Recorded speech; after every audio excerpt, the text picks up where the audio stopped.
a story from Singapore.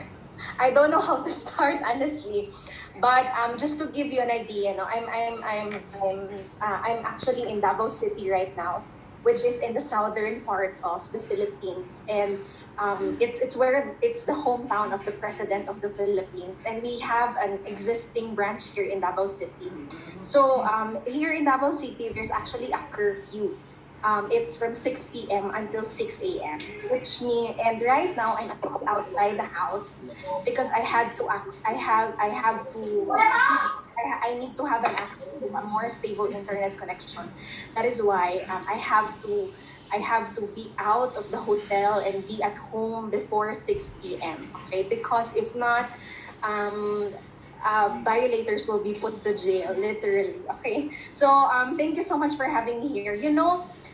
When my chai reached out to me and invited me to be here to share in this Zoom meeting, and then I asked her who the other speaker would be, and then she told me that it was going to be Oliver Tan from Singapore, and then she also sent me Oliver's background.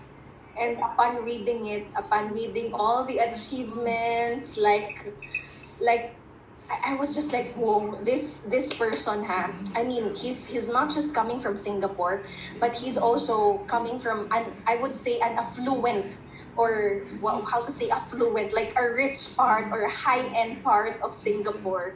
So and then how to introduce myself, or how you know I mean, compared with this person, if I sit next to this person, really, I would tell you, basically, I was a nobody prior to Riway International. And if you would ask me who I was prior to Riway International, I was a nobody. Nobody valued me as a person. Nobody appreciated me as a person. Nobody was nice to me, because I was so poor. The only person that valued and appreciated me prior to Riway International was my mother. Our also a Philippine Team Supreme Pegasus One from Philippines, Beth Montero. So can we give my mother a round of applause, please? But what I'm trying to say is that I hope that, I mean, now is not the time to doubt or be skeptic about three-way system, because earlier the speaker was Oliver Tan, a very affluent person from Singapore, and now I'm speaking in front of you. This is not the time to doubt anymore, because as you have seen, Reway is real, and Reway is offers us an equal opportunity right now, that no matter where you are coming from, or no matter how small you think you may be today, Reway offers a very radical opportunity, radical in a good sense, a very big opportunity that could dramatically change your life, no matter what your background is, no matter who you are, or no matter where you're coming from. And for that, I would assume that most of us, if not all, inside this war room this afternoon are already part of Leeway International. And for that, I hope that you do appreciate and that you do feel blessed that you are part of the system. So can we give ourselves a round of applause, please? Okay. So even though I cannot see you and hear you, okay. So I don't know how to start, but when while I was on my this is actually my third meeting for today, so please forgive me if I don't look so fresh anymore. But I promise I took a shower and put on some powder before facing all of you this afternoon. So while I was there's a lot of Filipinos inside this group, this room. If you are a Filipino, we have been talking to each other for 3 years now. Diba? So I think you're already tired of my story and my face. You are free to leave. Okay. Okay.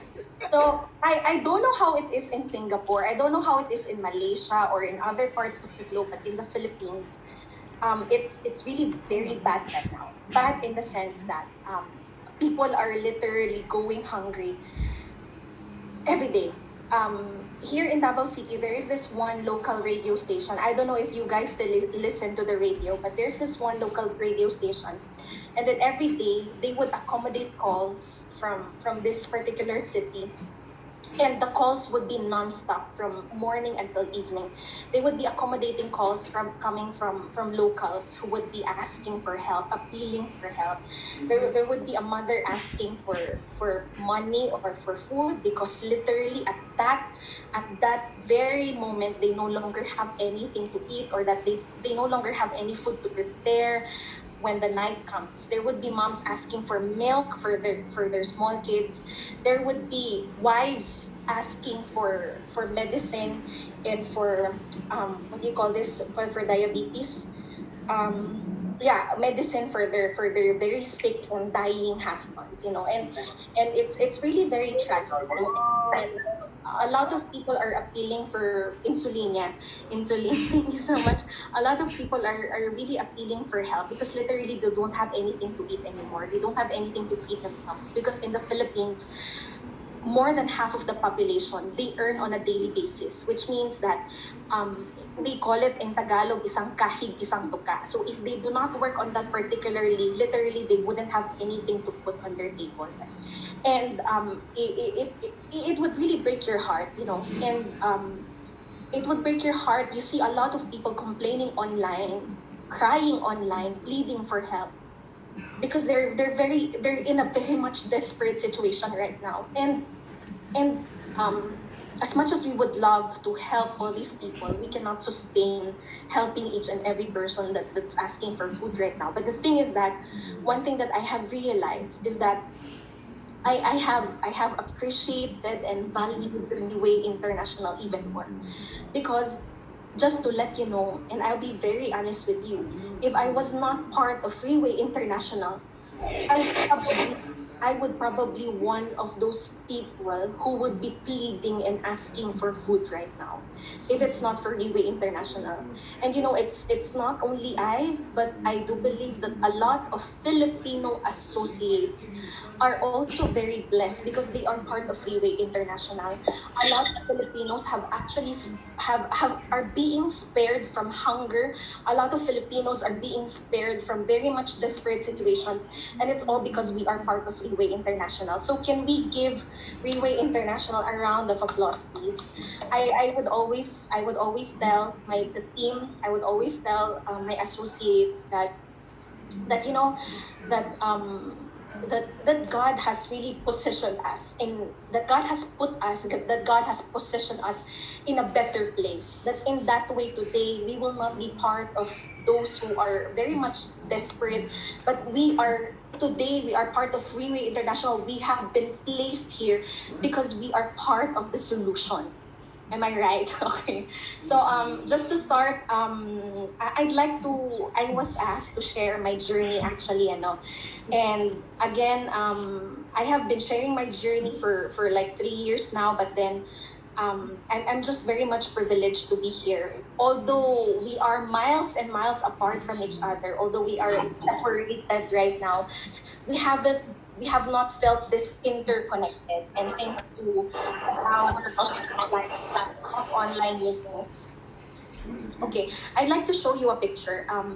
Well, like Shen has mentioned, I'm a single mother, okay, and I'm a mother of two wonderful kids. And prior to Leeway International, I was already into.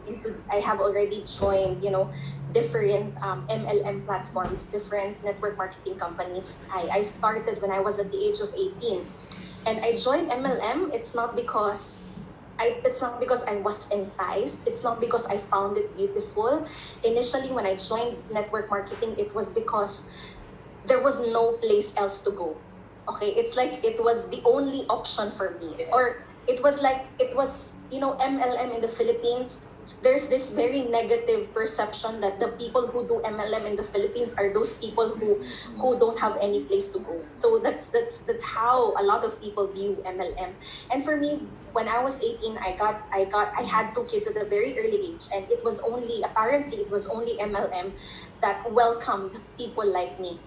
So I was forced to do network marketing, but then as time went by, I started to see the beauty of MLM. I started to appreciate the kind of opportunity that it offers. I started to value the kind of transformation that it can give a person. And from then, that's when I started to dream, of someday realizing my goals through this platform.